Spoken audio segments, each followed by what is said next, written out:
Ciao Mali, arrivederci, au revoir, ciudadani, salutandoci in lingue distanti, con le mani, le dita, di palmi, assalamu alaikum.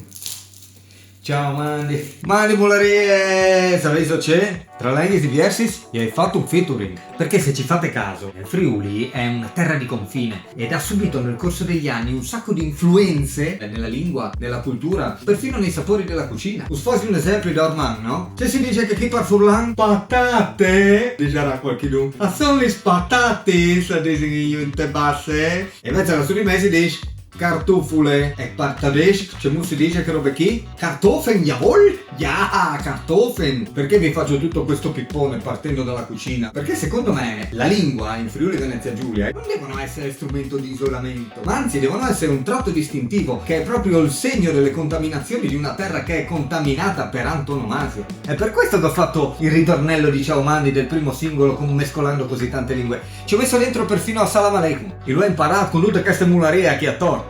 Vuol dire che la pace sia con te. Ma che saluto meraviglioso, eh? Di questi tempi? Col biondo, preso presente, che si chiama là. Andate ad ascoltarvela, ciao Mandi. Oh, mo scusate di fare il mangiato perché sennò la femmina si intristisce. Ciao Mandi. Ciao Mandi. Arrivederci, au revoir, ciudadani.